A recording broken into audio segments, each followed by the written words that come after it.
नई काम वाली भी कितनी अच्छी, कितनी मस्त कॉफी बनाई है इसने तो। खाना भी काफी टेस्टी होता है इसका। मेम साहब, ये सब क्या है? आपने हमें नौकरी से क्यों निकाल दिया? ये क्यों आ गई सुबह सुबह? तुमने इसे बताया नहीं? इसे आना नहीं अभी? अरे बताना भूल गई, मुंह उठा के हमारे घर आ गई। हम क्या है? मैंने हमने सुना आपने नई नौकरानी रख लिया। हम सारा काम अच्छे से करते तो थे। कितनी अच्छी है वो, कितनी मस्त कॉफी बनाई, खाना कितना टेस्टी बनाती है। तू क्यों आई है?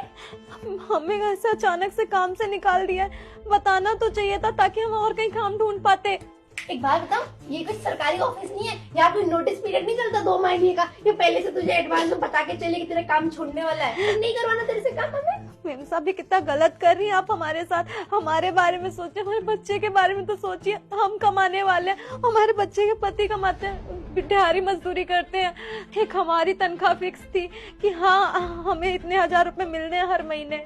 अरे इन लोगों का रोना कभी खत्म नहीं होगा, कितना भी दे दो संतुष्टि नहीं होती। हाँ, सही कह रहे हो, काम वालियों को यही होता है। मैं पूरी सोसाइटी में देखती हूँ बस रोना रोना। अरे तेरे बारे में कितना सुना है, हर घर में गाती रहती है काम नहीं होता है तो। अरे क्या ये पेट लेकर आ गई, जा अपने घर बैठ। मेम साहब, पेट में पल रहे बच्चे के लिए तो कमाना चाहते हैं, ऐसे कैसे चलेगा काम?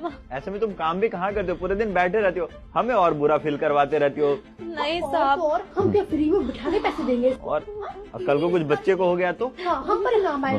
हमने मार दिया। पुलिस वाले को लेकर मेम साहब सारा काम करते हैं, माना धीरे धीरे करते हैं लेकिन करते तो है ना। कोई काम नहीं करती है। सुबह 9 बजे बोला है तो 10:30 बजे आती है, उसके बाद धीरे धीरे लगी रहती है। और तो तेरे 2 मिनट में दर्द होने लग जाता है, कभी कमर में, कभी सर में, कभी पेट में, कहीं कुछ कुछ होने लग जाता है। मेम साहब, आप एक औरत है और आपको पता है इस अवस्था में क्या क्या नहीं गुजरना पड़ता है, किस किस हालत से। तो उसकी जिम्मेदार मैं हूँ, तो और तेरा पति भुगतेगा ना। हमें कुछ होता तो हम दोनों भुगतते हैं ना। और क्या? मेम साहब, हम ये नहीं कह रहे कि हमारी तकलीफ परेशानी आप भुगतिए, लेकिन हमें काम से तो मत निकालिए। काम तुम करती कहाँ थी? तुम्हारा करना नहीं करना एक जैसा ही था। पूरे दिन तो इसे काम करना पड़ता है तुम्हारे चक्कर में। वही तो किसके पीछे पीछे लगी रहती है, कहीं टेंशन होती नहीं, कुछ हो ना जाए भाई, हमारे ऊपर ना आ जाएगा।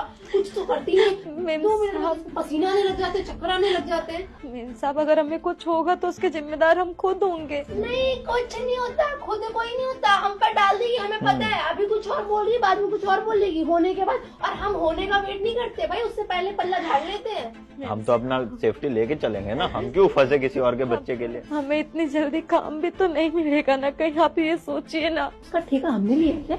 हम क्यों लेंगे किसी का ठेका? काम मिले तो ना मिले तो। मेरी भी जॉब छूट गई थी, मुझे तो किसी ने नहीं दिलाया। आप लोग कहते हो छोड़ने से पहले हफ्ता भर महीने भर पहले बताया करो। आप लोगों को निकालने से पहले भी तो हमें बताना चाहिए था ना। मुसीबत किसके ऊपर आती? तुम लोग छोड़ दोगे तो हमें दिक्कत होती है ना। हम वर्किंग वाले होते, ऑफिस वाले होते, तुम्हें कौन सा जाना होता? 2 मिनट में किसी और घर में काम मिल जाएगा। मेम साहब, कहना आसान है कि 2 मिनट में काम मिल जाता है, महीने महीने भर भटकने पड़ते हैं। अच्छे काम कर, सबसे पहले तो तू बैठ जा। मेरे सर पे खड़ी है, ऐसा लग रहा है, फिर दर्द होने लगेगा, फिर रो रो के मुझे दिखाएगी। हम नीचे बैठ जाते हैं ना। यही बैठ रहे, चुपचाप नीचे बैठ जाते हैं। बैठा जाएगा नहीं, एहसान और दिखा दी नीचे बैठ। हम एहसान नहीं दिखा रहे, हम सिर्फ अपनी तकलीफ और मजबूरी बता रहे हैं आपको। उनकी मजबूरी कभी नहीं खत्म होती। और देखो कैसे मगर